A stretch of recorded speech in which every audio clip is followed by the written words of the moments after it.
나가도록 한번 노력해 보겠습니다.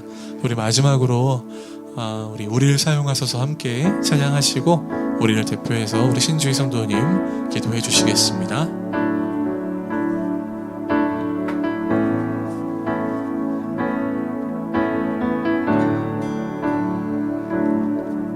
우리에겐 소원이 하나 있네. 주님 다시 오실 그날까지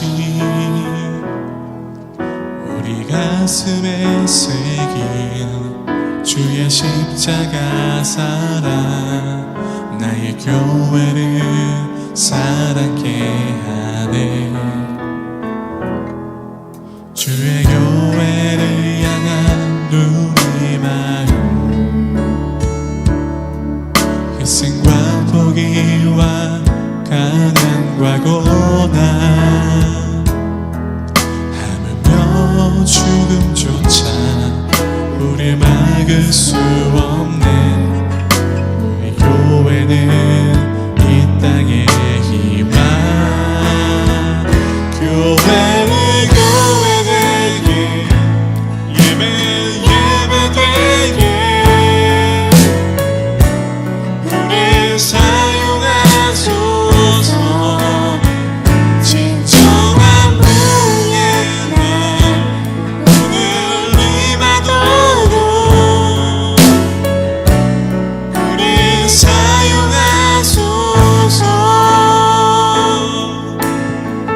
다시 한번 찬양합니다.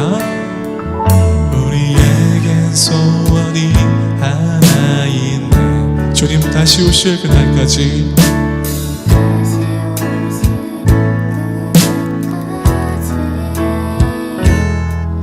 우리 가슴에 새긴 주의 십자가 사랑 나의 교회를 사랑케 하네.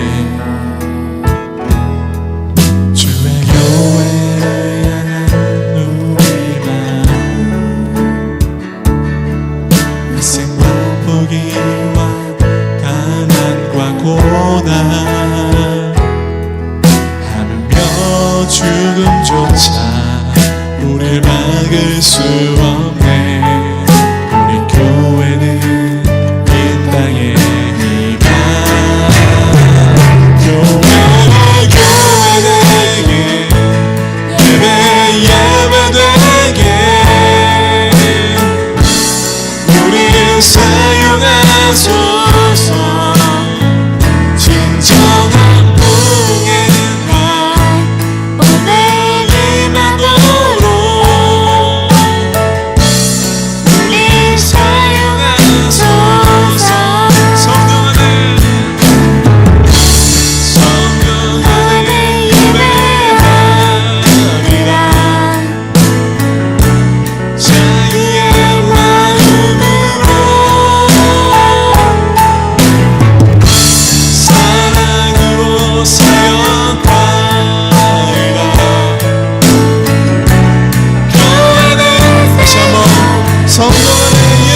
기도하겠습니다.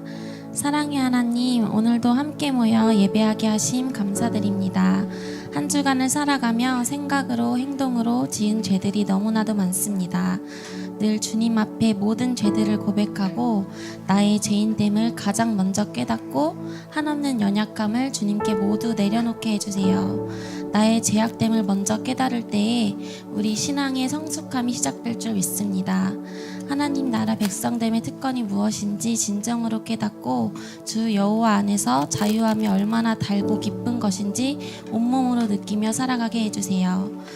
또 우리가 지난주까지 함께 들었던 말씀처럼 우리가 정말 복음으로 살아내기 위해 몸부림치게 하시고 그 몸부림을 보시며 하나님께서 우리에게 더 큰 은혜를 계속해서 공급해 주시기를 기도합니다.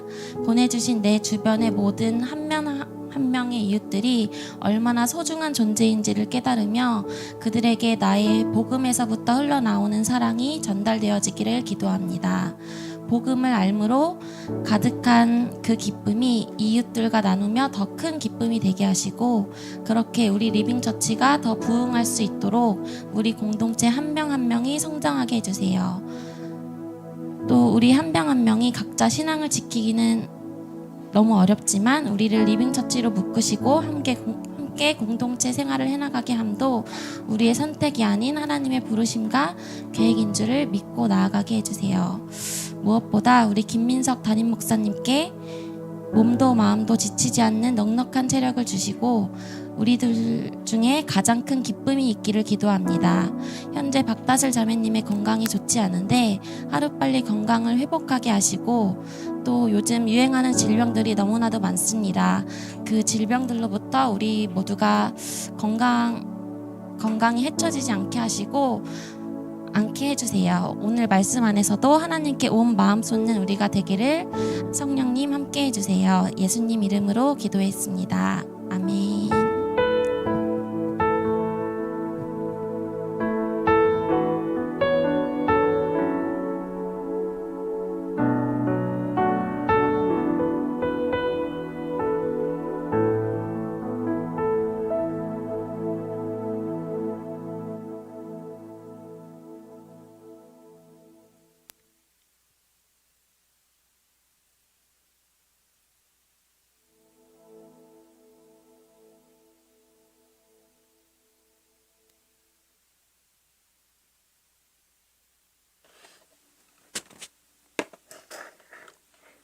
네, 하나님 말씀 함께 보겠습니다. 하나님 말씀은요. 사도행전 2장 43절부터 47절까지의 말씀입니다. 카메라를 좀 위가 나오게 해주세요. 사도행전 43장 47절부터 2장 43절부터 47절까지의 말씀입니다. 예. 우리 한 목소리로 함께 같이 읽어보도록 하겠습니다. 43절입니다. 시작.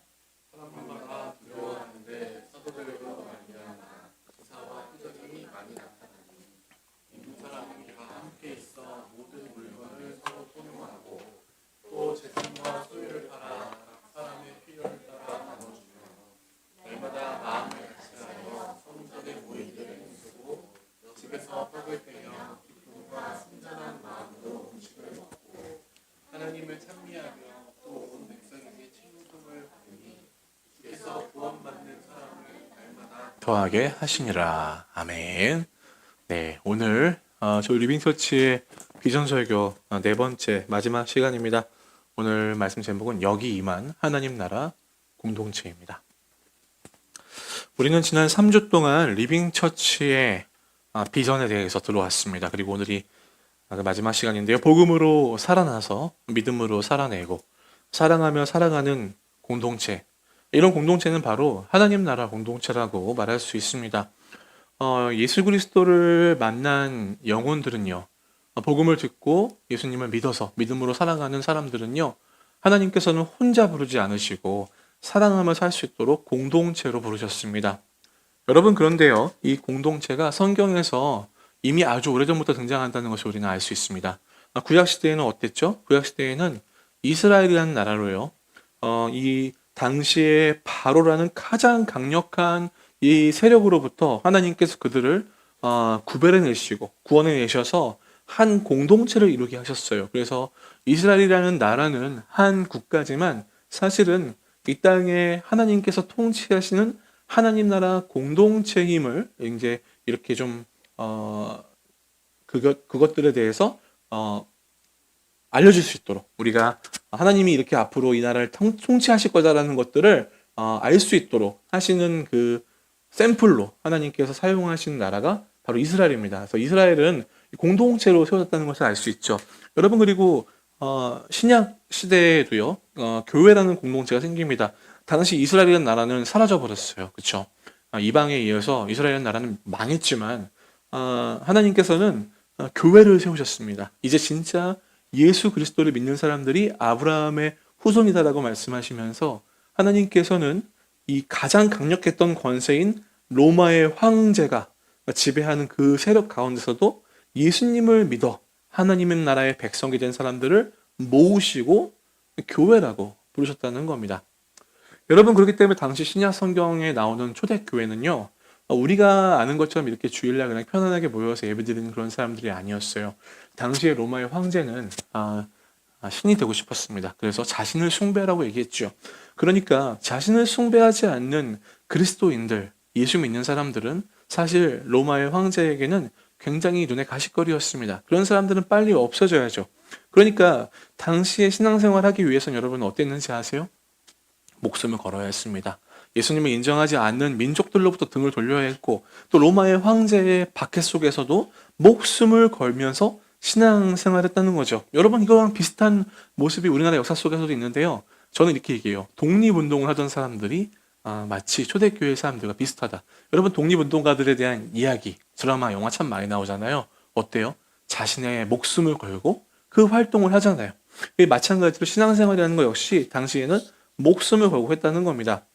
여러분, 하나님께서 교회를 세우셨다는 것, 이것은요 우연히 그냥 일어난 사건이 아니에요. 그냥 현상이 아니라는 거예요.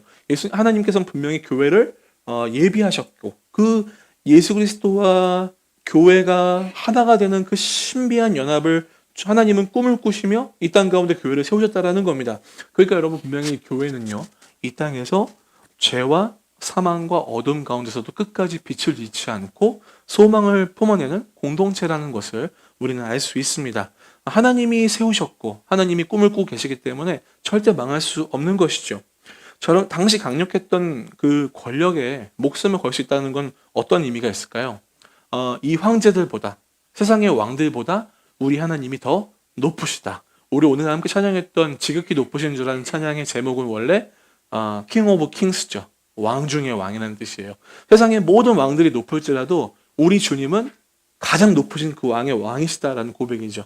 여러분, 그렇기 때문에 우리는 이 교회라는 것들이 그냥 지금 생활하고 있는 그냥 여러 종교 중에 하나고, 그 종교의 집단이고 종교의 구성체다라고 생각하는 것이 아니라 하나님이 세우신 하나님의 마음을 담은 어떤 덩어리다라는 사실을 알 수 있다라는 겁니다. 자, 여러분, 우리가 지난주까지 세 가지 비전을 나눴어요. 리빙처치의 비전은 뭐죠? 복음으로 살아나야 돼요. 그러니까 여러분, 중요한 건요, 성경에서 말하는 교회는 그냥 예배당에 나와서 예배 드리는 사람들, 예배당 건물, 뭐 르포레마스 401호가 아니라 예수님을 믿고 회개하며 거듭난 사람들을 얘기하는 거예요. 다시 아시겠어요? 그냥 교회에 그냥 출입해서 교회에 앉아있는 사람이 아니라, 예배를 관람하는 사람이 아니라, 엄밀히 얘기하면 교회는 예수님 믿어서 거듭난 사람들을 얘기한다라는 거예요. 그리고 이제 자신의 인생이 하나님 것임을 인정하고, 어때요? 나는 예수와 함께 죽었어. 나의 옛사람은 죽었고 난 예수님 부활할 때 이제 새로운 인생이 됐어 라는 사실을 인정하면서, 그래, 이제 나는 새로운 생명이 되었기 때문에 더 이상 내 인생의 주인은 내가 아니야 라는 사실을 인정하며 예수님을 사랑하고 따라가고 배우고 닮아가는 그런 인생을 사는 사람들의 모임이 바로 교회라는 겁니다. 그 여러분, 이 사람들은 어때요? 이 사람들은 주님이 자신을 부르시거나 아니면 주님이 다시 오시는 그날까지 이 목표를 놓지 않고 끝까지 그 목표를 향해 달려가는 사람들이에요. 안간힘을 쓰는 사람들이에요. 못부림침을 쓰는 사람들이에요. 그 사람들을 자신의 힘만을 의지하지 아니하고 바로 성령의 도움을 받아, 자신 안에 함께 계시는 성령의 도움을 받아 그 성령의 인도함을 받아 살아내는 사람들을 말하는 겁니다. 그러니까 여러분 지금 여기까지 나눈 내용은 뭐예요? 복음으로 살아나고 믿음으로 살아내는 사람들이 있겠죠. 그리고 지난번에 얘기했어요. 근데 이렇게 살다 보니까 어때요? 만만치가 않아요. 세상살이도 만만치가 않은데 이 믿음 생활하는 건 더 힘들죠. 목숨을 걸어야 될 수도 있는 일이었어요. 여러분 정말 선교사님들 초반에 선교지에 가면 어떤 일이 일어나죠? 수많은 박해와 핍박이 있다고 그래요. 그죠? 그래서 뭐 고문당하고 막 화형당하고 이런 일들이 있잖아요. 우리나라에도 저기 홍대 쪽에 가면은 절두산도 있고 양화진 무덤도 있잖아요. 많은 선교사들의 피가 흘려져 있습니다. 목숨을 걸어야 될 때가 있는 거죠. 여러분 그럼에도 불구하고 어때요? 그렇게 홀로 외로이 가는 것이 아니라 내 옆에 있는 나와 뜻을 품은 그 사람의 손을 잡고 서로 함께 기도해 주면서 함께 웃고 함께 우는 하나님 나라의 공동체로서, 그래서 이 땅을 살아가는 사람들 서로 격려해주고 용납해주고 세워주고 받아주며 도와주며 그렇게 살아가도록 하나님은 사랑이라는 아주 중요한 것을 이 공동체의 핵심으로 넣어주셨다는 거예요. 그러니까 어때요 여러분? 우리는요 쉽지 않아도 하나님의 사랑으로 서로를 사랑하며 돌보고 살아가는 그런 공동체로 부름을 받았다는 겁니다. 그러니까 여러분 우리가 이제 아까 얘기했던 것처럼 복음으로 살아나서 믿음으로 살아내고 그 안에 사랑이 없으면 하나님 나라 공동체가 아닌 거예요. 그죠? 그럼 하나님 나라 공동체라는 말은 무슨 뜻일까요? 하나님 나라 공동체는 단순한 사람의 모임이 아니라 그 공동체의 주인이 하나님이시고 하나님이 직접 다스리시고 하나님이 또 인도하시고 하나님이 보호하시고 끝까지 포기하지 않고 사랑하셔서 이 사람들을 통해 자신의 영광을 드러내시는 공동체가 바로 하나님 나라 공동체입니다. 그리고 그 공동체의 내용은 뭐예요? 아까 얘기했던 것처럼 복음으로 살아나고 믿음으로 살아내고 사랑하며 살아가는 모습을 갖고 있다는 겁니다. 그러니까 여러분 우리가 이 복음으로 살아내고 살아나고 믿음으로 살아내고 사랑하며 살아가는 공동체란 말은 똑같은 말이 무슨 뜻이에요? 바로 하나님 나라 공동체다라는 뜻입니다. 그러니까 제가 하나님 나라 공동체입니다라고 얘기할 때는 그 안에 복음과 믿음과 사랑이 함께 공존한다는 얘기인 거예요. 자, 그래서 여러분 우리가 하나님 나라 공동체라고 우리 리빙처치를 정의하고 있어요. 여러분 그렇다면 하나님 나라에 대해서 좀 알아야 되겠죠. 우리가 예전에 주기도문 설교를 하면서 하나님 나라에 대해서 제가 설교를 한번 했습니다. 그렇기 때문에 여러분들은 이미 하나님 나라에 대해서 충분히 알고 있다고 저는 믿지 않아요. 왜냐? 여러분들은 귀한 그 재능을 갖고 있어요. 설교를 듣고서 그 다음에 그 설교 들어도 정말 새로운 마음으로 받아들일 수 있는 귀한 마음을 갖고 계셔가지고 정말 처음 듣는 것처럼 그 설교 들으실 수 있을 거예요. 그렇죠? 그 때문에 하나님 나라에 대해서 저는 다시 설명해 드릴 거예요. 그렇죠? 근데 여러분 오늘 제가 이 하나님 나라를 한 편의 설교에 다 담는 것은 불가능한 일입니다. 하나님 나라는 굉장히 많은 부분에 대한 성경 내용이 있고요. 심지어 공동체에 대한 내용도 엄청 많아요. 그러니까 여러분 지금부터 정신 바짝 차리고 제가 정말 함축해서 만든 요 작은 설교 한 편을 가지고 여러분들 잘 한번 따라오시면 좋을 것 같아요. 지금부터 달려보겠습니다. 잘 따라오셔야 됩니다. 여러분 하나님 나라는요 시간 제한이 없는 영원한 나라입니다. 그죠? 그리고 그 나라에는 죄인들이 거할까요? 의인들이 거할까요? 예, 그 나라는 의인들만 있습니다. 죄인들은 없어요. 그리고 죄인들이 없다는 것은 어떤 뜻일까요? 죄의 대가인 슬픔과 아픔과 고통이 없는 평화의 나라라는 뜻이에요. 그래서 그 나라에 대해서 성경은 예언하고 있습니다. 그 나라가 오면 정말 평화가 이루어질 거예요. 모든 세상의 모든 만물이 평화롭게 지낼 거라고 얘기하고 있습니다. 여러분, 그런데요. 우리가 그 나라에 대해서 성경이 말하는 것에 대해서 우리가 알고 있어요. 그리고 성경에서는요. 하나님 나라에 대해서 예언이나 환상, 비유들로 표현을 하고 있습니다. 그래서 여러분 이게요. 성경 창세기부터 요한계시록까지의 내용을 전체를 함께 살펴보며 그것들을 바라보지 않으면요. 어떻게 될 수 있는 거예요? 자칫 이상한 데로 빠질 수 있는 거예요. 그래서 지금 뭐 일어나는 일들이 지금 종말의 어떤 징조인데 지금 이 땅으로 빨리 가야 되고 여기를 도망쳐 우리가 살 수 있고 막 이런 어떤 이상한 내용들을 유튜브에 설파하는 사람들이 있죠. 사람을 교주로 만들어서 이 사람한테 와야지 살 수 있다고 막 얘기하죠. 여러분 이런 엉뚱한 대로 얘기하지 않기 위해서 우리는요. 성경을 잘 알아야 됩니다. 창세기부터 요한계시록까지 하나님이 이렇게 이랬다 저랬다 하시는 분이 아니기 때문에 통합적이고 굉장히 통일적으로 말씀하시는 바를 잘 알아야 돼요. 그리고 중요한 것은요. 우리가 아까 얘기했던 것처럼 복음으로 살아나고 믿음으로 살아내고 사랑하며 살아가는 이 모습이 정말 중요한 하나님 나라를 준비하는 모습이라는 거예요. 그러니까 여러분 우리가 여기서 정말 잘 알아야 될 거 뭐냐면 우리는 성경이 우리에게 알려주는 만큼까지만 알고 있으면 된다라는 거예요. 무슨 말인지 아시겠어요? 그 이상 우리가 알 수도 없고 알려고 해서도 우리가 어떻게 그것들을 온전히 진짜 하나님께 뜻이다라고 정의할 수 없다라는 거예요.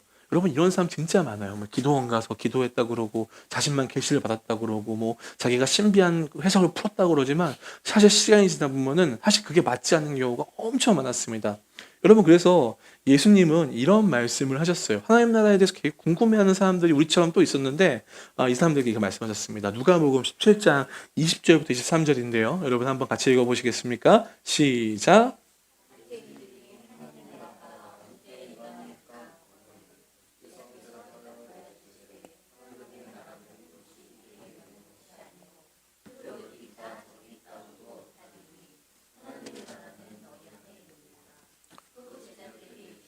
때가 이르리니 너희가 인자의 날을 보고자 하되 보지 못하리라. 사람이 너희에게 말하되 저기 있다 보라 여기 있다 그러나 너희는 가지도 말고 따르지도 말라. 아멘. 예, 여러분 이 말씀을 잠깐 보시겠어요? 보시면요, 바리새인들이 물어봅니다. 하나님 나라가 어느 때에 임합니까? 얼마나 궁금해요. 언제가 종말입니까? 이제 이 지긋지긋한 이 다른 나라의 압제는 언제 끝납니까? 그들은 굉장히 그 하나님이 통치하셔서 강대국이 되는 그런 나라를 상상했을 거예요. 근데 예수님 말씀하세요. 하나님 나라는 볼 수 있게 임하는 것이 아니래요. 그러니까 여러분 뭐예요? 여기 있다 저기 있다 할 때 속지 말라는 거예요. 마치 나에게 오면 구원이 있어라고 말하는 사람들 말에 따르지 말라는 겁니다. 예? 절대 다시 한번 제자들에게 이르실 때 보라 저기 있다 보라 여기 있다 하리라. 그러나 너희는 가지도 말고 따르지도 말라. 여러분 이 얘기가 무슨 말씀이겠어요? 하나님 나라에 대해서 인정하고 믿는 건 좋지만 너희가 엉뚱하게 하나님 나라에 대해서 이거다 저거다 하는 거에 휘둘리지 말라는 거예요. 그죠? 여러분 조심하셔야 됩니다. 휘둘리시면 안 돼요. 그죠? 자, 그리고 예수님께서는요, 이 하나님 나라가 너희 어디라고 말씀하셨죠? 네, 너희 안에 있다라는 말씀을 하세요. 근데 여러분 너희 안에 있다라는 21절의 말은 이 성경 원어를 보면요, 너희 안에가 있고 너희 가운데 있다라는 말씀이에요. 그러니까 무슨 뜻일까요? 너희 가운데 있어. 이미 임한 거예요. 누굴 얘기할까요? 예수님을 얘기하고 있는 거예요. 예수님 오시면서 하나님 나라가 임한 거예요. 근데 하나님 나라가 어디 있냐? 자꾸 찾고 있는 거죠. 예수님에게 와서. 그러니까 너희들 믿지 말라는 거예요. 예수님 빼놓고 하나님 나라 여기 있다 저기 있다 말하는 거 전혀 믿지 말라는 겁니다. 여러분 예수님은요, 이 땅에 오셔서 하나님 나라에 대해 설교하셨어요. 어떻게 설교하셨냐면요, 마태복음 1장 15장 이렇게 말했습니다. 이르시되 때가 찼고 하나님의 나라가 가까이 왔으니 회개하고 복음을 믿어라. 뭐라고요? 하나님 나라가 왔으니까 회개하고 복음을 믿으래요. 때가 찼대요. 어떤 때가 찼을까요? 이제 구원의 때.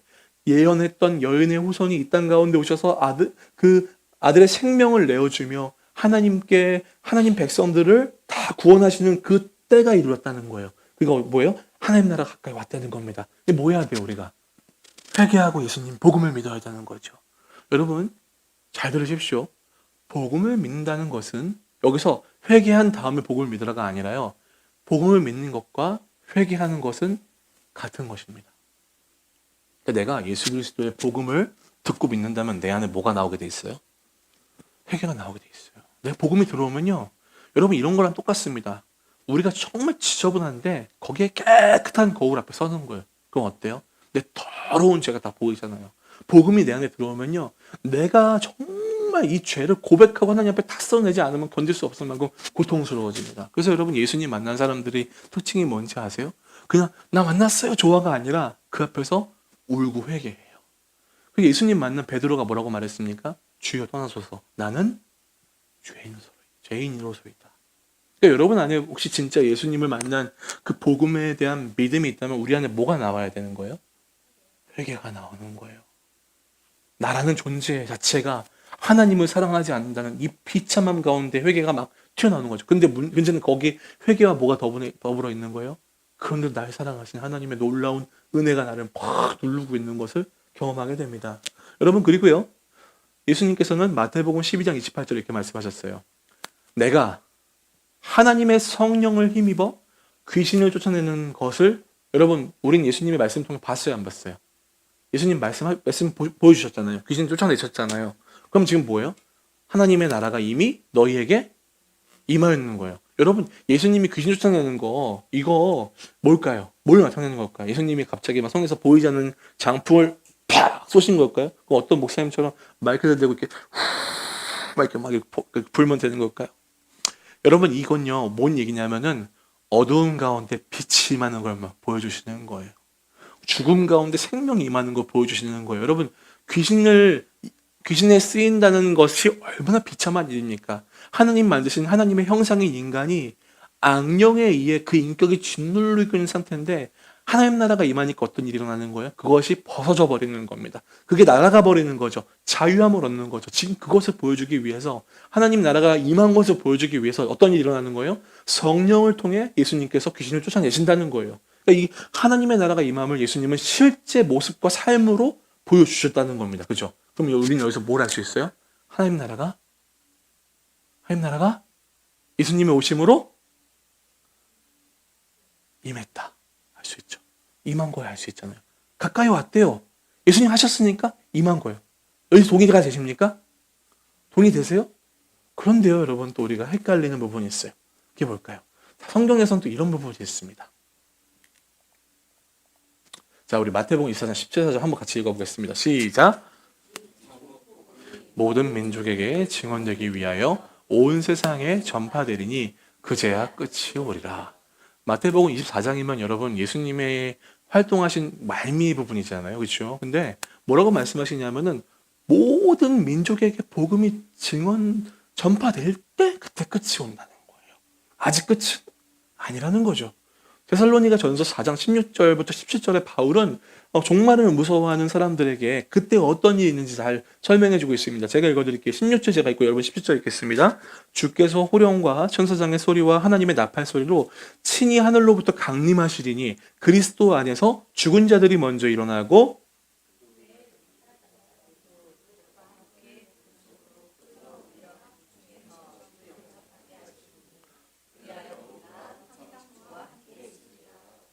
아멘. 야, 여러분, 자, 이 말씀 보시면요. 하나님 나라가 임하였다고 아까 우리 그러는데 또 이걸 보면 어떤 생각이 들어요? 예수님이 다시 오셔서 시작되는 그 나라는 아직 오지 않았다는 것을 알 수 있어요. 그죠? 아직 복음이 전파되고 있어요, 아니에요? 지금 전파되고 있잖아요. 아직도 미전도 종족이 있습니다. 그죠? 하나님께서 예비하시고 돌아와야 되는 영혼들에게까지 복음이 전해져야 되기 때문에 그때는 끝이 온다고 말씀하시고 계세요. 그리고 그날은 어떤 일이 있어요? 예수님이 이 땅에 강림하신대요. 그러니까 아직 오시지 않았기 때문에 이 땅을 살고 있는 것이겠죠. 그럼 여기서 우리는 또 뭘 알 수 있어요? 그 영원한 그 하나님 나라는 아직 오지 않았구나라는 것을 알습니다. 그래서 여러분 하나님 나라를요 어떻게 표현하냐면 죄송합니다. 여러분 이해하지 않겠지만 들어주세요. 이미 임하였지만 아직 임하지 않은 하나님 나라라고 얘기합니다. 이거를요 도표로 좀 표현하면 이렇게 돼 있어요. 도표로 한번 보시겠어요? 자 보시면 이런 겁니다. 저 아래쪽 화살표를 보시면 이 구약시대 창조부터 쭉 이 구약시대가 이어지다가요 이 예수님이 이 땅에 처음 오실 때 하나님 나라가 임해요. 그래서 그때 예수님의 성육신 이 땅에 몸을 입고 오시고 십자가에서 죽으시고 부활하시고 승천하시는 그 모든 일을 통해서 하나님 나라가 이 하나님 예수님을 믿는 백성들에게 임하는 거예요. 그런데 여러분 어때요?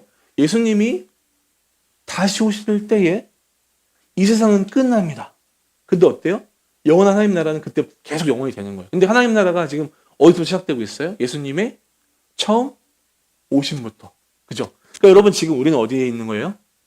이미 임하였지만 아직 임하지 않은 하나님 나라 사이 어딘가에 지금 우리는 살고 있는 겁니다.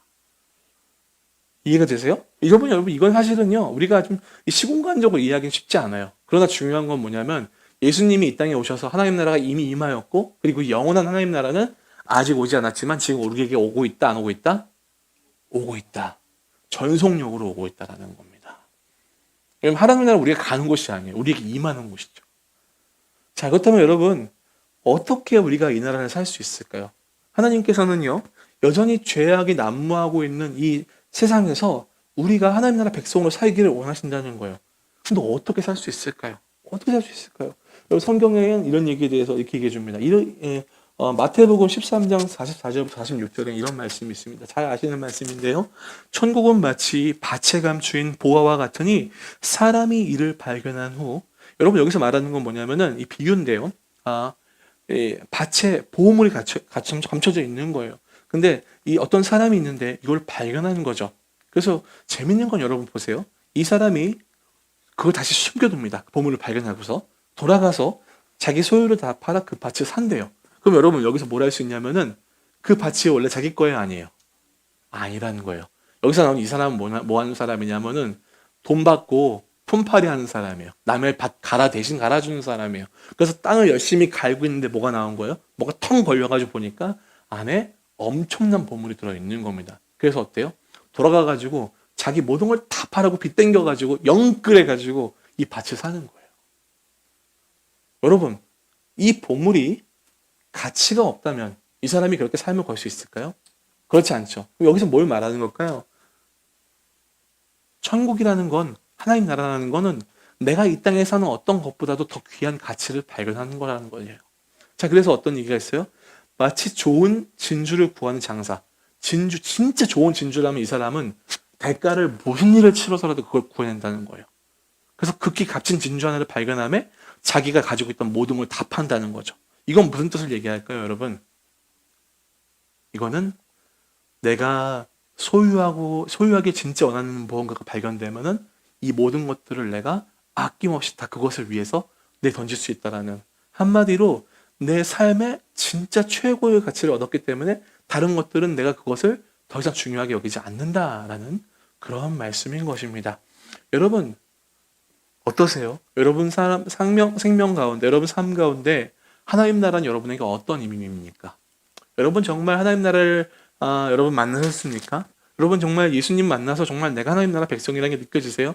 그렇다면 여러분 더 이상 이 땅의 것에 가치를 두는 것이 아니라 영원한 것에 우리가 가치를 두고 살아야죠. 여러분 그런 모습을 성경은 우리가 오늘 함께 읽었던 사도행전에서 그 모습을 보여주고 있습니다. 한번 같이 읽어볼까요? 시작. 몇 년 사람이 다 함께 있어 모든 물건을 서로 통용하고. 여기서 이게 잠깐만요. 자, 여러분 예수 그리스도를 복음을 듣고 예수를 믿는 사람들이 어떻게 있어요? 함께 있대요. 함께 있는데 어떻게 하는 거예요? 자기가 가지고 있는 물건을 서로 함께 쓴다는 겁니다. 이건 무슨 뜻일까요? 내가 가지고 있는 것이 더 이상 내 것이 아니다라는 뜻이에요. 여러분 사랑하는 우리 리빙처치 교우들은요 정말 이런 모습이 나타나는 것 같아요. 우리 지난주에도 우리 한 자매님이 또 이렇게 아이들 키우면서 옷이 예쁜 게 있어서 다른 집에 또 이렇게 나누기도 하고, 또 어떤 형제는 뭐 케이블도 갖고 오고 악기도 갖고 오고 자신이 갖고 있는 뭐 아이들 장난감도 주시고 다 이렇게 뭐 하면서 어떻게 하는 거예요? 내 것을 내 거로 여기지 아니하고 함께 하실 수 있도록, 함께 그 물질의 소유를 나눌 수 있는 그런 모습인 거예요. 재산과 소유를 다 판대요. 그 뭐 하는 거예요? 내 거를 남겨두고 내 우선의 되게 물질 재산이 아니라 이제 이건 하나님 나라의 백성인 우리 모두의 것입니다라고 하면서 그것들을 아낌없이 필요에 따라 나눠주는 겁니다. 그리고 어때요? 마음을 같이하여 성전에 모이게 되면서, 여기서 성전에 모였을 때는 뭐 했냐면은 기도하러 모였어요. 그러니까 기도하는 거예요. 같이하여 기도하는 거예요. 우리 열심히 교회 와서 기도하잖아요. 그렇죠? 그리고 집에서도 어때요? 이 집에서라는 말은 뭐냐면은 당시 예배당이 없었어요. 그래서 함께 각 집에 모여서 우리처럼 이렇게 지택에 모여가지고 기쁨과 순전한 마음으로 같이 밥도 먹습니다. 여러분 그래서 교회에서 밥 먹는 거 되게 중요해요. 여기서 뭐라고 얘기해요? 같이 먹잖아요. 우리 여러분은 아까 진짜 맛있는 음식을 먹었어요. 준비하는 분도 정말 주님을 대접하는 것처럼 정성스럽게 준비해서 주고, 먹는 사람들도 정말 귀한 사랑을 받는 마음으로 먹고 함께 기쁨과 순전한 마음으로 먹는 거예요. 그리고 어떻게 해요? 같이 찬양하고, 그러니까 어때요? 온 백성이 그 사람들을 칭송한대요. 그리고 주께서 구원받는 사람을 날마다 더하게 하신대요. 이 공동체가 많이 모였다는 얘기가 아니라 어떤 숫자예요? 교회와 예수 믿는 사람과 하나님 나라가 확장되어 갔다는 얘기예요. 얼마나 멋있습니까, 여러분? 제가 리빙처치를 꿈꿀 때 저는 마음에 품었던 말씀이 이 말씀이에요. 여러분 저는요, 많은 사람들이 사도행전에 초대교회 돌아가야 됩니다 말씀을 많이 하시죠. 저는요, 이 땅에서 초대교회가 똑같이 구현되기 어렵다고 생각해요. 왜냐하면 지금은 우리가 로마의 황제도 있는 것도 아니고 압제를 받지도 않잖아요. 그러니까 그 상황은 다르잖아요. 근데 저는 뭘 믿냐면 이 말씀을 믿어요. 하나님이 이 말씀을, 이 모습을 우리에게 담아주신 건 이 안에 하나님 나라의 놀라운 비밀이 숨어있기 때문에 그 가치를 우리도 품고 이 교회로 살아가라고 주셨던 말씀을 생각이 들어요. 저는 그래서 우리 리빙처치의 어떤 모습들이 이런 모습들이 나타난다면 하나님이 얼마나 기뻐하실까 생각이 됩니다. 어때요 여러분? 그러니까 하나님이 이런 모습을 통해서 이 백성들에게 칭송을 받게 하시고 구원받는 숫자를 늘어가게 하신다는 거예요. 이런 교회가 되기를 소망합니다. 하나님 나라 공동체잖아요. 얼마나 멋있습니까? 여러분 그래서 하나님 나라의 삶이 이렇게 시작되잖아요. 그러면 이제 삶의 가치가 달라지는 우리 리빙처치 성도들 막 얼마나 멋진지 몰라요. 막 집을 막 내놔요. 교회 앞으로 이사 오겠다고.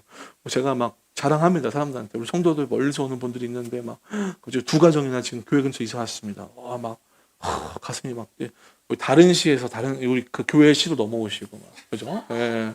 예, 막 예. 다른 시잖아요. 그렇죠? 막 의정부에서 막 오고 막 저기 경기도 광주에서 막 집을 막 내놔버리고 막 이게 쉽지 않은 일이잖아요. 이게 뭐예요? 리빙처치가 뭐 어마어마한 교회입니까? 여기에 뭐 부흥사 있습니까? 아무것도 없잖아요. 근데 뭐냐면 내가 하나님의 사랑을 경험할 수 있는 귀한 공동체를 마음에 품고 살아가는 거죠. 너무 멋있어요.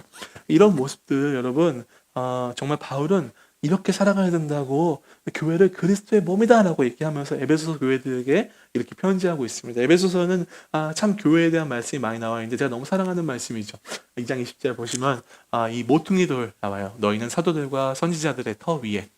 사도들과 선지자들의 터이라는 말은 무슨 뜻이냐면은 선지자들은 구약 성경을 기록한 사람들이죠. 사도들은 신약 성경을 기록한 사람들이잖아요. 그러니까 이 신약과 구약 하나님의 말씀 위에 세우심을 입은 자들이라는 거예요. 그래서 우리는 예수께서 이 모든 것들에 이 교회와 이 모든 이 공동체에 뭐가 되셨냐면 모퉁이 돌 되셨다는 거예요. 여러분 모퉁이 돌 뭔지 아세요? 우리는 지금 잘 몰라요. 건축을 안 하니까. 근데 이렇게 벽돌을 쌓아서 옛날에는 건물을 쌓았잖아요. 그러면 처음 시작할 때 기준을 잡는 돌이 모퉁이 돌이에요. 코너에다가 딱 그 코너에 되는데 딱 이렇게 하나 놔두고 거기서부터 이제 가로와 세로로 이렇게 기준이 돼서 지어지는 거예요. 그러니까 얘가 시작인 거예요. 이 시작을 누가 하셨다는 거예요? 예수님이 하셨다는 거예요. 그래서 어떻게 되는 거예요? 서로 예수님 위에서 하나씩 서로 연결되어 가지고 뭐가 되는 거예요? 하나님이 거하시는 거룩한 성전이 되겠네요. 그래서 너희가 누구 안에서? 성령 안에서 하나님이 거하실 처소가 되기 위해 중요한 겁니다. 예수 안에서 함께 지어져 가느니라. 성령 안에서 예수 안에서 함께 지어져 가는 거예요. 여러분 그러니까 우리가 함께 모여있으면 이게 뭐예요? 그냥 같이 먹고 놀고 끝인 게 아니라 지금 함께 지어져 가고 있는 거예요. 무엇으로? 하나님이 거하시는 거룩한 성전으로. 여러분 옆에 바라보시면서 당신은 거룩한 성전입니다. 축복하시죠. 예, 당신은 거룩한 성전입니다. 예. 자, 그러니까 여러분 이렇게 살아가려면요. 우리가 한 소망 안에 살아야 돼요. 우리 에베소서 4장 1절부터 4절까지 말씀 여러분 한번 같이 한번 읽어보시겠습니까? 시작.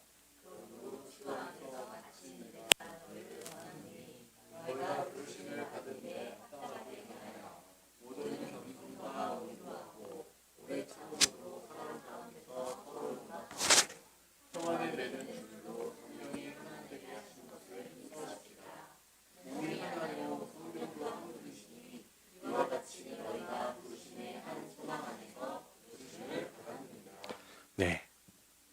여러분 여기서 정말 중요한 말은 뭘까요? 성령이 하나 되게 하신 것을 어떻게 하래요? 힘써 지키라는 거예요. 우리가 교회 됐다는 건 이건 그렇게 쉬운 문제가 아니라는 거예요. 누가 묶으신 거예요? 성령이 묶으신 거예요. 그리고 그리스도의 몸이 하나로 연결된 것처럼 이 성령도 한 분이시기 때문에 너희가 그 성령 한 성령 안에서 한 소망을 갖고 부름 받았으니까 하나가 됨을 열심히 우리가 힘써야 된다는 겁니다. 여러분 그래서 교회 안에서 제가 죄송합니다. 정말 싫어하는 사람들이 어떠한 사람들이냐면 분열하는 사람들이에요. 팔을 나누는 사람들이에요. 사람과 사람을 나눠서 자꾸 이간질하는 사람들이에요. 그런 사람들은 하나님께서 이렇게 성령의 어떤 일하심을 사실은 되게 방해하는 사람들인 거죠. 여러분 우린 그러면 안 됩니다. 자, 그래서 교회는요 이렇게 하나됨을 힘쓰는데 사실 이렇게 돼요. 근데요 목사님 전 좀 우리 교회 분들이랑 맞지 않는 것 같아요. 저는 좀 성향이 다른 것 같아요. 저는 꼭 이렇게 다 같이 하는 거에 꼭 같이 어울리고 싶지 않아요. 이런 말씀 하실 수 있을 것 같아요. 그렇죠? 왜냐하면 사람마다 다르잖아요. 똑같이 않잖아요. 하나님이 저 이렇게 만들으셨는데 어떡해요? 라는 말을 할 수 있잖아요. 맞습니다. 하나님은 우리를 다르게 만들었어요. 그래서 하나님은 이렇게 말씀하십니다. 그가 어떤 사람은 사도로, 어떤 사람은 선지자로, 어떤 사람은 복음 전하는 자로, 어떤 사람은 목사와 교사로 삼으셨다. 이 얘기는 무슨 뜻이냐면요. 12절에 그거예요. 성도를 온전하게 하여 봉사 일을 하게 하여 그리스도의 몸을 세우려. 하나님이 각자 다 다른 모습으로 만들었는데 이거는 그냥 이렇게 다르게 살라는 뜻이 아니라 교회의 영광을 위해, 하나님의 영광을 위해 그리스도의 몸을 세우는데 각자 다른 모습대로 그렇게 섬기면 된다는 겁니다. 그죠? 그래서 주님은 말씀하세요. 13절 보시면 하나님의 아들을 믿는 것과 아는 일에 하나가 되어야 됩니다. 여러분 이거 되게 중요한 거예요. 신앙의 성숙은요. 믿는 것과 아는 것이 일치되는 겁니다. 어떤 사람은 자기가 믿는 바만 얘기하면서 살아내지 않는 사람들도 있죠. 어떤 사람은 주여 주여 열심히 믿는데 하나님에 대한 지식이 없어요. 지식이 왜곡되어 있죠. 이건 건강한 신앙들이 아닙니다. 뭐예요? 하나님을 계속 알아가는데 믿음의 분량이 그만큼 성장해 나가고 삶에서 귀한 열매가 맺는 거죠. 그래서 그 열매가 어떻게 맺는 걸까요? 하나님께서 그리스도의 장성한 분량, 어린아이가 마치 어른처럼 커가는 것처럼 우리가 처음엔 죄인된 모습으로 믿음에 연약한 어린아이 같은 모습이었지만 점점 자라나며 그리스도를 닮아가게 하시는 것이다 라고 말씀하시는 거예요. 여러분 그러니까 교회로 부름받은 사람들은 하나가 되어서 한 소망 되어서 한 성전으로 지어가는데 어떻게 해야 되는 거예요? 함께 예수님의 모습으로 자라가야 된다는 거예요. 여러분 그래서 양육을 하는 거예요. 제가 제가 목사된 어떤 했기 때문에 교회가 부흥해야 되고 여러분은 어떤 일을 시켜야 되기 때문에 여러분을 가스라이팅하고 여러분에게 교육을 시키는 그게 아니라 우리는 함께 예수님을 닮아가고 알아가고 믿는 일에 하나가 될 수 있도록 우리를 하나님 부르셨기 때문에 그래서 이제 우리 부가 어린아이처럼 속임수와 유혹에 빠지지 않도록 오직 사랑 안에서 참된 것을 할 수 있도록 주님이 우리를 부르셨다는 겁니다. 그래서 16절이 되게 중요해요. 우리 16절 한번 같이 읽어볼까요? 우리 4장 16절인데 함께 읽겠습니다. 시작. 그에게서 온몸이 각 마디를 통하여 도움을 받음으로 연결되고 결합되어 각 지체의 분량대로 역사하여 그 몸을 자라게 하며 사랑 안에서 스스로 세우느니라. 여러분 이 얘기는 무슨 말이냐면요. 우리 온몸이 손과 손목과 목 다 연결되어 있는 것처럼 하나님은 이렇게 연결시켜서 어떤 얘기를 하는 거예요. 오른손 힘들 때 한 손을 더하게 하시고 안 되면 다리도 더하게 하셔서 우리 온몸이 하나의 일을 같이 하는 것처럼 우리가 함께 각 지체의 분량대로 하면서 자라게 하는 거죠. 여러분 그러니까 진짜 중요한 건 뭐냐면 여러분들이 하나님 안에서 내가 어떠한 은사를 받고 내가 어떠한 것을 기쁘게 감당할 수 있는지 여러분 잘 파악하셔서 교회 안에서 그것들을 주님을 위해 하십시오. 그럴 때 여러분 안에 큰 기쁨이 있을 것입니다.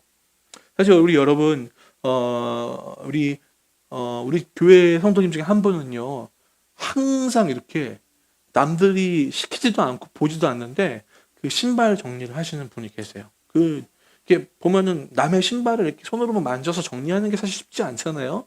누가 그렇게 이렇게 하려고 하지도 않는데 항상 그렇게 그 신발들을 가지런히 정리하시는 분이 있어요.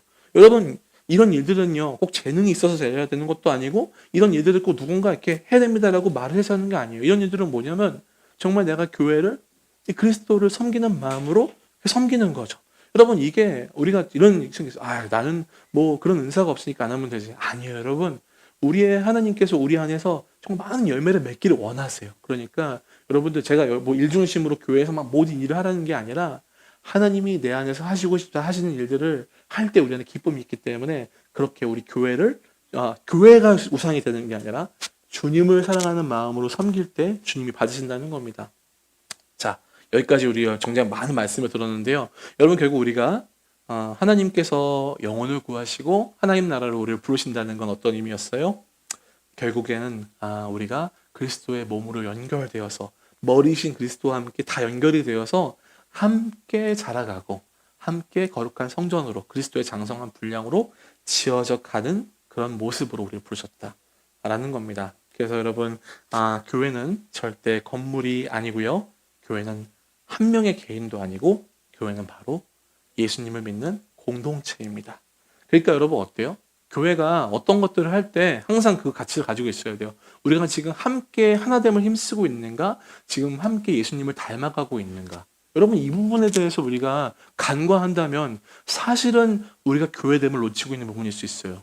여러분, 교회가 교제할 수 있습니다. 나가서 놀 수 있죠. 근데 여러분, 이것들이 우리가 하나 되기 위한 하나의 어떤 그 과정으로서 존재할 수 있어요. 그러나 교회는 놀기 위한 목적으로서의 수단으로 존재하는 것들도 아니겠죠. 여러분, 또 어떤 사람은요, 교회를 자신의 종교적인 만족감으로 사용하는 사람도 있습니다. 그래서 교제는 하지 않고요, 그냥 난 예배만 드리면 돼 라고 생각하는 분들도 있죠. 이건 하나는 알지만 하나는 모르는 거예요. 하나님은 그렇게 우리를 부르지 않으셨다는 거예요. 함께 나와서 교회 안에서 함께 뒹굴고 함께 부딪히고 함께 끌어안으며 그 서로 닮아가는, 사랑을 섬기고 경험하는 그 모습들을 살아내게 하셨다는 겁니다. 자, 여러분, 이 땅에서는요, 우리가 가족이라는 혈연 공동체를 가장 소중하게 여겨요. 그죠? 근데 여러분, 잘 생각해 보세요. 만약 하나님이 이 영혼을 보시고 계신다면은 하나님의 가족들은 누구일까요? 영원한 하나님 나라에 들어온 하나님 나라 백성들이겠죠. 그죠? 그럼 이 땅의 교회는 뭐예요? 그 영원한 가족됨을 이 땅에서 먼저 누리는 거예요. 다시 한번 말씀드릴게요. 이 땅에서의 삶은요, 피가 엮이고 혈연들이 가장 가깝다고 생각이 들어요. 맞습니다. 생물학적으로는 그래요. 그죠? 세상적으로 그래요. 소중하지 않다는 게 아니에요. 그런데 하나님의 관점으로 한번 보자는 거예요. 하나님의 관점에서 하나님 가족들은 영원한 하나님 나라에 있는 영혼들이에요. 그러면 교회로 부르신 사람들은 뭐냐면 이 땅에서 먼저 그 가족됨을 누리고 살아라. 영원한 생명을 먼저 시작해라라는 거죠. 여러분, 물론 교회 안에는요, 사실 속상하지만 하나님 나라 백성도 있고요, 아직 아닌 사람도 있습니다. 그리고 앞으로도 아닐 사람도 있어요. 심지어 어떤 사람은 교회를 무너뜨린 사람도 있어요. 우리가 교회라는 것에 대한 어떤 성경적인 정의나 이해가 좀 변질되고 왜곡되면서 좀 교회가 뭔지에 대한 불분명한 어떤 그 혼란이 생긴 것 같아요. 하지만 여러분, 진짜 우리가 이번 말씀을 통해서 하나님이 세우신 교회를 다시 한번 회복할 수 있다면 하나님은 여전히 이 교회를 통해 당신의 뜻을 이루실 겁니다. 여러분, 그래서 교회는 예수 그리스도가 머리여야 됩니다. 머리랑 몸은 떨어지면 죽습니다. 우리는 예수님이 우리의 머리됨을 인정해야 돼요. 여러분, 교회의 머리가 누굴까요? 교회의 머리는 담임 목사가 아닙니다. 교회의 머리는 예수님이에요. 아무리 교회가 힘을 합쳐서 뜻을 모으더라도 예수님의 뜻과 맞지 않다면 내려 놓아야 하는 것이죠. 그냥 교회의 왕은, 교회 다스리시는 분은 예수님이기 때문인 거예요. 자, 여러분, 우리는 완전하지 않지만 이렇게 한 공동체로 지어져 가도록 부름 받았습니다. 그러니까 어때요, 여러분? 우리는 서로 격려해 줘야 돼요. 서로 이렇게 막 까내리고, 우리는 뭐 그런 사람도 없지만, 험담하고 그러는 거 없지만 함께 뭐예요? 서로 지어져 갈 수 있도록. 그리고 이 안에서 아직 정말 복음을 정말 믿고 싶고 예수님 받아들이고 싶은 사람들이 있다면 어떻게 하면 되는 거예요? 그냥 우리가 먼저 그 사랑을 경험한 사람으로 그 사랑을 맛보게 해주면 되는 거예요. 그러면 어때요? 하나님이 그 안에서 하나님의 일을 행하시겠죠. 그러니까 우리는 넘어지고 흔들릴 수 있지만 나의 어떤 그런 모습들을 의지하는 것이 아니라 나를 공동체로 부르시고 나를 지금도 성장시키시는 하나님을 바라보며 다시 일어나서 그 길을 걸어가야 되는 것입니다. 사랑하는 여러분, 저는 주님 오시는 그날 리빙처치가 주님의 오심을 준비하는 공동체였으면 좋겠어요. 세상이 참 뭐랄까 먹고 살기가 힘들어져요. 그래서 되게 마음이 힘들죠, 여러분들. 피곤합니다. 그런데요, 그게 끝이라면 좀 속상해요. 근데 하나님은 그게 끝이 아니라는 거예요. 영원한 생명을 살아가는 사람들이 먼저 교회로 모인 거예요. 그럼 우리 어떻게 살아가는 거예요? 좀 담대하게 살았으면 좋겠어요. 이 땅의 삶이 끝이 아니라니까요. 이 땅에서 내가 좋은 집이랑 외제차로 내가 얼마나 잘 나가는 사람인지 굳이 증명하지 않아도 돼요. 그런 것들 하나도 상관없어요. 하나님 나라의 백성인데 하나님을 증명해야 되지 않겠습니까? 여러분, 때로는요, 고난이 다가올 때도 있습니다. 분명히 주님 말씀하세요. 우리가 애통할 수 있대요. 예수님 믿는다는 이유로 고통당할 수도 있대요. 그럴 때에도 끝까지 그 믿음을 바라보며 하나님 나라를 바라보며 살아가는 자들에게 복이 있다. 천국이 그들의 것이다 말씀하시는 거예요. 하나님 나라 백성이 여러분 객기 부리는 사람들이 아닙니다. 그냥 말도 안 되는 거에 고집 부리는 사람들이 아니라요. 하나님 나라 백성들은 더 크고 놀라운 가치를 마음에 소유한 사람들입니다. 여러분, 이 땅에서 먼저 우리 한번 같이 영원한 삶을 누려보지 않으시겠습니까? 저는 그러기 위해 하나님께 리빙처치를 세우도록 부름받았습니다. 혼자는 외롭지만요, 함께는 할 수 있습니다. 우리 함께 1년 걸어왔잖아요. 여러분 어때요? 그 시간이 결코 쉽다고만 볼 수 없어요. 하지만 하나님은 우리 공동체를 통해 부어주신 은혜와 사랑이 정말 많다는 것을 우리뿐만 아니라 많은 사람들이 함께 보면서 되게 기뻐했습니다. 응원해 주셨습니다. 200~300명의 사람들이 여기를 왔다 가면서 많은 은혜를 누리고 가셨죠. 그렇기 때문에 여러분, 우리는 지금도 지어져 가고 있습니다. 하나님이 지금도 우리를, 하나님이 멋진 계획 안으로 우리를 끌어당기고 계세요. 그러니까 어때요? 우리는 여전히 그 하나님 바라보면서 이 길을 걸어갈 수 있는 것입니다. 그렇게 살아갈 때 여러분, 어느 날 문득 깨닫게 될 거예요. 아, 내가 지금 하나님 나라를 살고 있구나. 얼마나 감사합니까? 나 같은 사람이 무슨 하나님 나라입니까? 여러분, 외국에서 영주권 따는 거, 시민권 따는 거 하나 되게 어렵잖아요. 그런데 하나님이 우리에게 말씀하세요. 너희는 이 땅에 속한 사람들이 아니라 하늘의 시민권을 가진 사람들이다. 여러분, 이제 진짜 나의 소속과 나의 신분을 좀 깨달으시고 이제 그 신분을 당당하게 누렸으면 좋겠어요. 세상아 와봐라. 이 100년도 안 된 인생 갖고 나의 가치를 판단하려 하지 마라. 나는 영원한 삶을 소유한 자다. 여러분, 이런 모습으로 우리 그리스도 안에서 함께 연결되었으니 같이 배우고 섬기고 나누고 예배하고 사랑하며 복음을 전하다가 우리 주님을 모시는 그날, 주님 리빙처치가 여기 있습니다 라고 주님 앞에 담대하게 나가셨으면 좋겠어요. 여러분이 지금 마음을 정하고 모인 리빙처치는요, 사람의 모임이 아닙니다. 영원전 우리를 택하신 하나님 아버지의 사랑과 예수 그리스도의 십자가의 은혜와 성령이 함께 하심을 통해 바로 여기 임한 하나님 나라 공동체입니다. 같이 기도하겠습니다. 하나님, 감사합니다. 오늘도 하나님 나라에 대한 말씀을 들었습니다. 주님, 하나님 나라는요, 제가 잡을 수도 없고 볼 수도 없고 사실 너무 어려운 부분이 있습니다. 그러나 중요한 것은 예수님이 이 땅에 오실 때 이미 임하였고, 그리고 예수님이 다시 오시는 날 영원한 하나님 나라가 임할 것을 우리는 믿기에, 이제 그 나라의 백성이 되었음을 내가 믿기에 더 이상 하나님, 더 이상은 이 땅에 가치를 두지 아니하고 살겠습니다. 하나님, 우리와 함께하여 주시고 이 믿음의 길을 걸어갈 수 있는 귀한 주님의 몸인 공동체를 주셨으니 주님 함께 걸어가겠습니다. 하나님 나라 백성으로 담대하게 살겠습니다. 하나님, 우리에게 믿음을 더하여 주시옵소서. 함께 걸어가게 하여 주시옵소서. 함께 기도하겠습니다.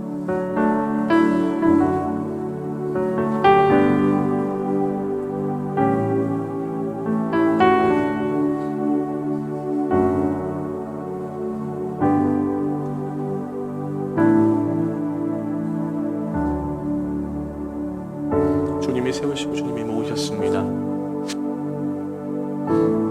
주님이 일하시는 줄 믿습니다. 주님 역사하사 주의 교회를 세우시고 내가 하나님 나라 백성임을 다시 한번 깨달을 수 있게 하여 주십시오. 하나님, 내가 뭐가 맞습니까? 내가 뭐 그렇게 대단합니까? 이 땅에서 내가 뭘 그렇게 얼마나 증명할 수 있겠습니까? 아무것도 아닙니다. 아무것도 아닌 인생입니다. 눈 한번 깜짝 감아서 뜨면 하나님 훅 지나가는 게 우리의 인생입니다. 하나님, 그러나 우리는 예수님을 통해 영원한 생명을 얻었습니다. 이제 우리는 이 땅을 먼저 영원한 생명을 누리며 살아갈 수 있는 놀라운 특권을 얻었습니다. 우리의 머리이신 예수님을 따라 예수님을 닮아가며 함께 살아내는 우리 모두가 될 수 있도록 주님 도와주시옵소서. 주님 함께하여 주시옵소서. 하나님, 고맙습니다. 우리를 하나님 나라 공동체로 불러 모아주시고 이렇게 또 하나님을 함께 예배하며 귀한 말씀의 은혜를 나누게 하시면 감사합니다. 주님, 우리는 하나님 나라를 받을 가치가 없는 사람들인데 주님이 우리에게 그 영원한 나라를, 그 영원한 생명을 주셨습니다. 주님, 감사합니다. 밭에 보물을 발견한 사람처럼 하나님, 이제 더 이상 이 세상의 것들에 허덕대는 것이 아니라 그 영원한 생명을 소유한 사람답게 이 땅에서 멋지고 당당하게 예수님의 모습으로 거룩한 성전으로 함께 지어져 갈 수 있도록 하나님 리빙처치를 축복하여 주시고 함께하여 주시옵소서. 사도행전의 말씀을 통해서 이 땅에 임한 멋진 하나님 나라의 공동체의 모습을 보았습니다. 함께 가진 것들을 서로 통용하고 자신의 것들을 팔아 필요한 것들을 나누며 모이기에 힘쓰고 함께 밥을 먹고 함께 성찬을 나누고 함께 주님을 찬미하고 예배하는 그 멋진 모습이 주님 다시 오시는 그날까지 우리 리빙처치가 함께 할 수 있을 수 있도록, 리빙처치가 그런 모습으로 지어져 갈 수 있도록 주님 역사하여 주시옵소서.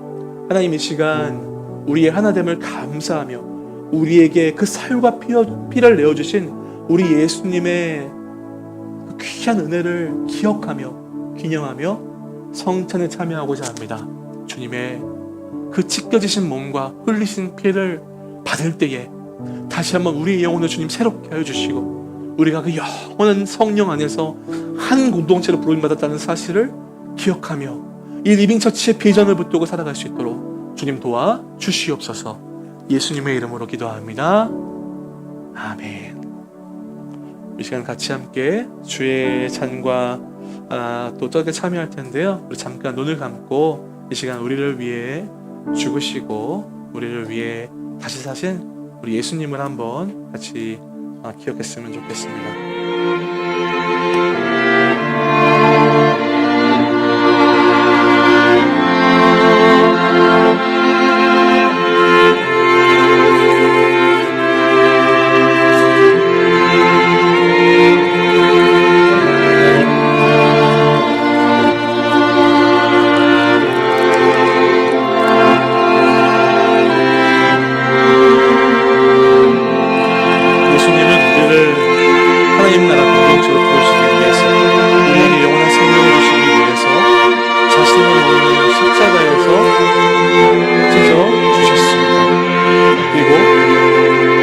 살을 벗고 내 피를 마시는 자만이 하나님의 백성이라고 말씀하셨습니다. 하나님의 자녀라고 말씀하셨습니다.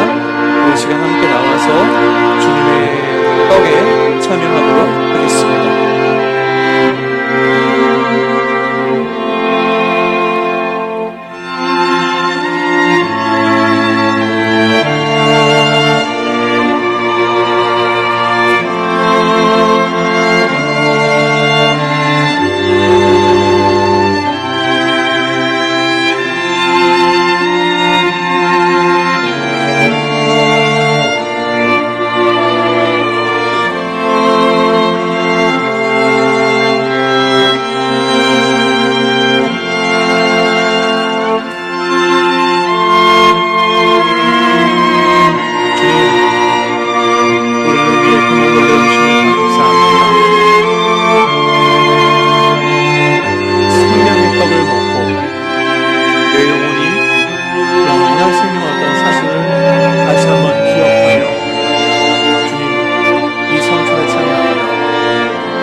잔치상에서 우리를 영원히 배부르게 먹으실 그 하나님의 놀라우신 은혜의 풍성함에 하나님 우리가 빠져들 수 있도록 이 시간 역사하여 주시옵소서. 예수님 이름으로 기도합니다. 아멘. 함께 떡을 먹겠습니다.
우리를 의롭고 정결하게 합니다. 주님, 이것을 내가 기억하고 믿습니다. 이 시간 주의 전에 참여할 때에 다시 한번 우리 안에 그 십자가의 은혜를 하나님 다시 한번 기억하게 하시고 우리 영혼이 소생케 되어질 수 있도록 주님 역사하여 주시옵소서. 함께 주님의 날에 참여하겠습니다.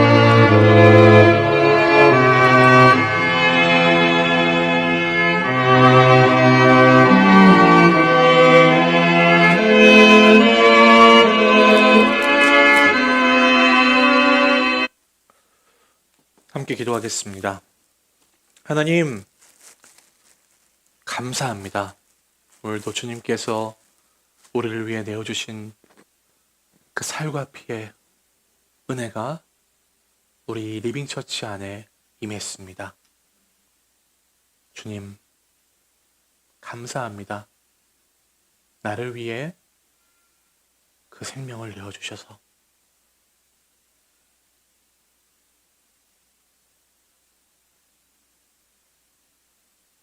우리가 하나님의 자녀가 되었습니다.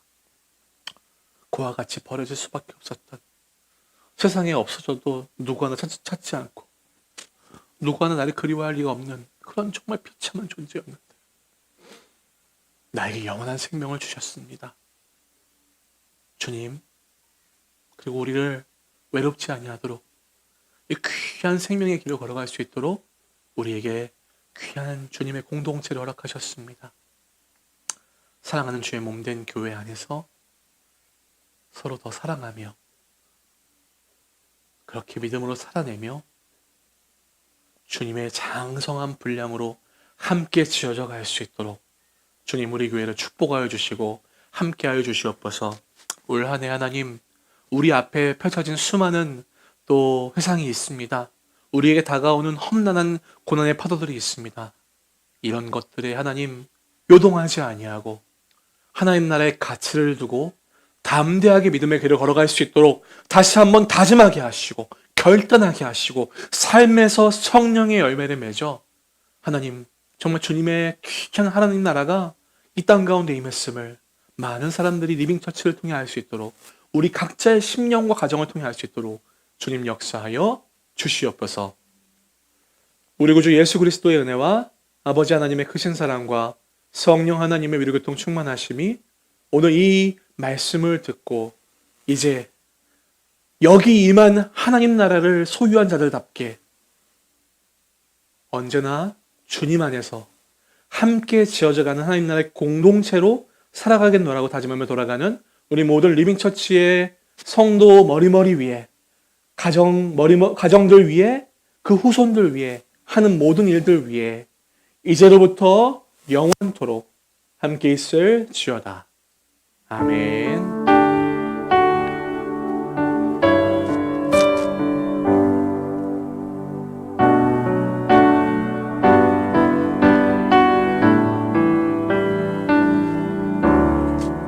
하나님께 영광의 박수 드리겠습니다. 네, 감사합니다. 광고 시간입니다. 네, 오늘 광고는요. 네. 자, 오늘 광고는 여기 하나님 나라가 임했습니다. 그리고 우리가 교회입니다. 함께 인사하겠습니다. 여기 하나님 나라가 임했습니다. 우리가 교회입니다. 우리가 교회입니다. 우리가 교회입니다. 네, 여러분, 우리가 교회입니다. 다음 주 기도는요, 패밀리 워십 김하늘 어린이, 리빙 워십앤 박다재 성도님입니다. 리빙처치의 시즌 1 기간 우리 지나고 있는데요. 상담, 나눔 전도, 성경 공부 찾아가는 예배 신청을 받고 있습니다. 저희가 오늘 세 번째 주일이죠. 매달 셋째 주일은요, 우리 형제와 자매들이 나눠서 모임을 진행할 거예요. 그래서 오늘 형제분들은 위층에서, 또 우리 자매분들은 여기서, 또 예배 후에 우리 또 나눔하는 거 있죠? 진행하시면 좋을 것 같습니다. 드디어 이제 다음 주부터죠. 이달의 설교자, 매달 마지막 주에 우리 귀한 또 말씀의 종들을 모셔서 듣는데, 저희가 이번 주에는 우리 머스트 교회 유가나 목사님 오실 거예요. 그래서 돌아온 주에 또 함께 또 은혜를 나눴으면 좋겠습니다. 목사님 위해서 여러분 기도하고 계시죠? 예, 하나님께서 또 우리 교회에 꼭 필요한 말씀을 또 전해주실 수 있도록 같이 기도하는 시간 가졌으면 좋겠습니다.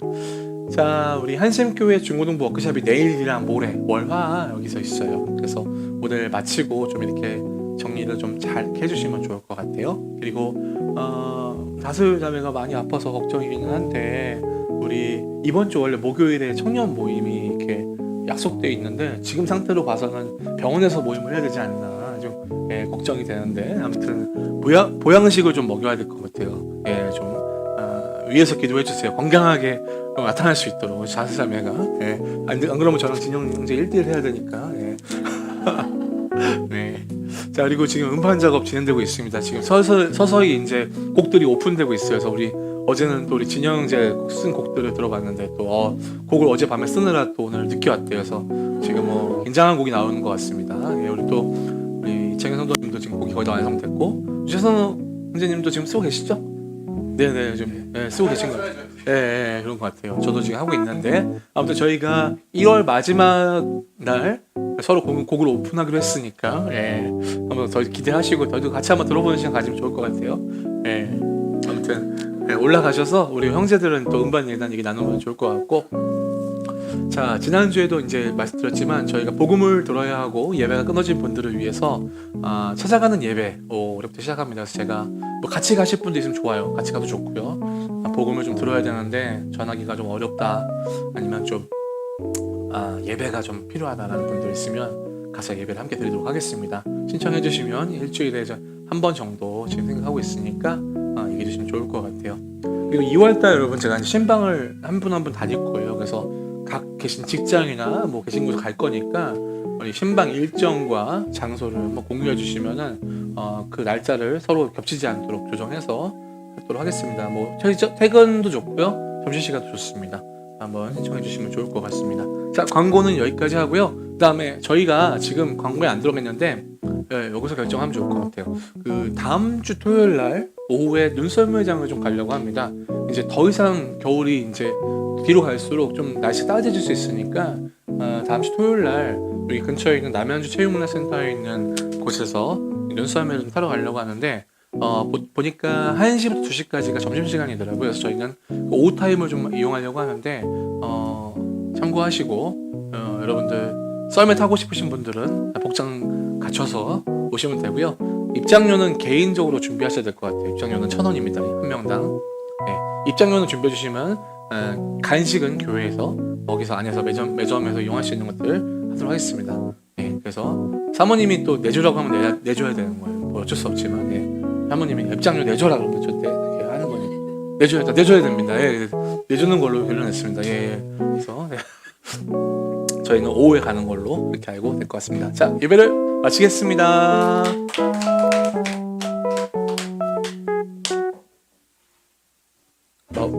마우스가 없네. 마우스 감사합니다.